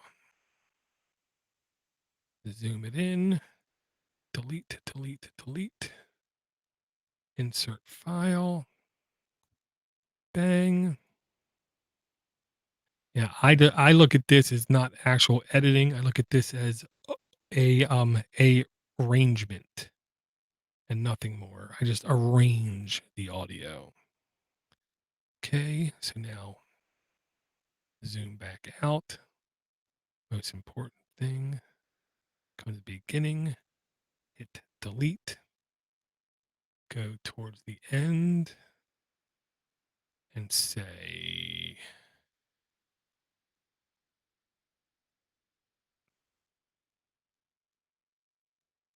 split. Josh did it, and that very end should be the right one. Yep.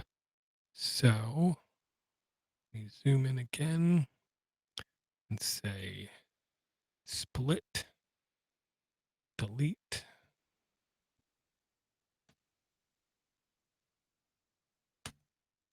and say bang, drag this all the way to the front.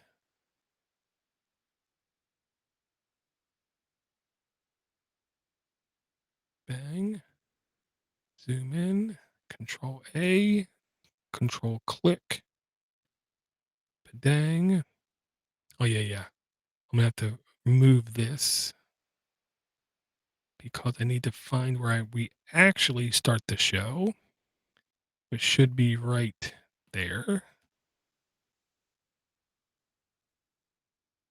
And split, delete. Click and drag to that blue line. Bang. Come all the way to the end. Click and drag.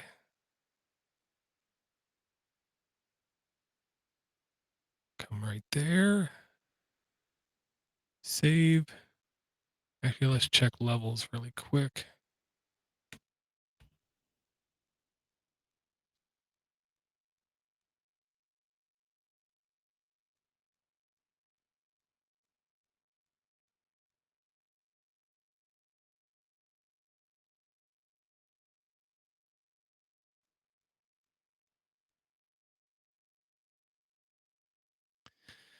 Okay, looks like Ivor's timing is off. So 2, did I think? Yeah, like 5 seconds off. Let's try it again.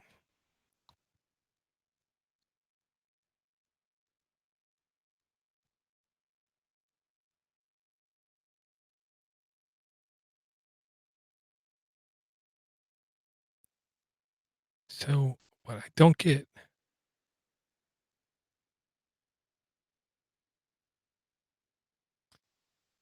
I swear, it's like something syncs off. Let's try this. Okay, that sounds exactly right.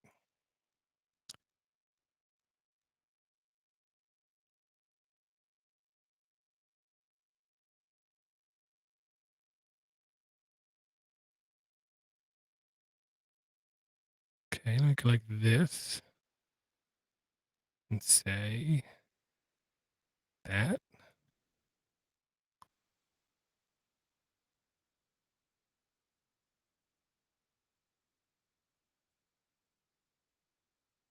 See this. Yeah, let's see.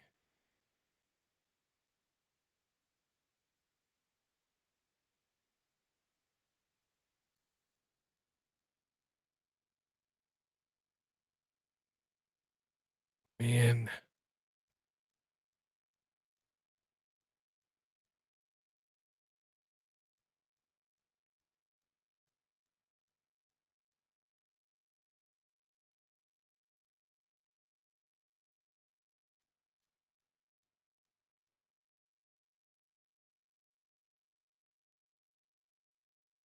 Doesn't sound right.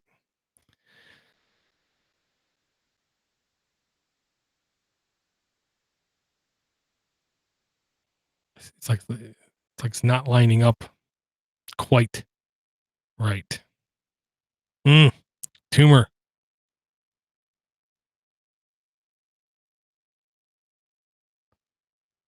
Yeah. Mm.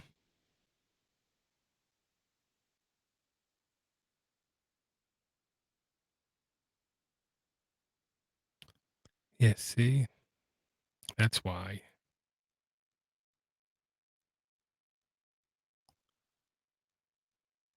Yeah, this is not going to be easy. There you go.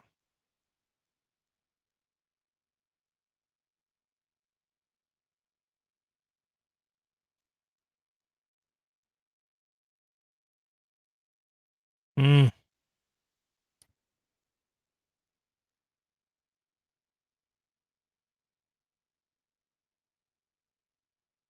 This is good enough. I'm not going to go crazy. Save. And I think the level was good too. Let me double check that.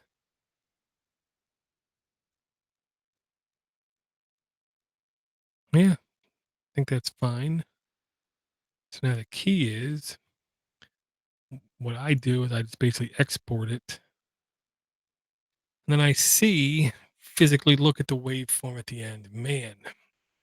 Okay. So somehow his timing of hitting recording is not the same as mine and Josh's hitting record. Because these beginnings should come close to lining up. They're not. I gotta talk to him about that. That's confusing. I gotta go get a refill my drink too. All right, Red, if you're still there, man. Thanks for coming out as always, man. I will definitely talk to you again really soon. Wow, that's quite orange and purple. Gonna try to do some more blacks for the rest of us here soon is the goal. Hopefully we can. We'll have to see. And I am going to basically ask if we can have like a third person on from time to time. Basically, the idea is a random third person come on and just interject opinions and views and kind of things because, disruption. Disruption is always good. All right. I'm going to disconnect this thing. I'll talk to you guys later. Wow, that is purple and orange.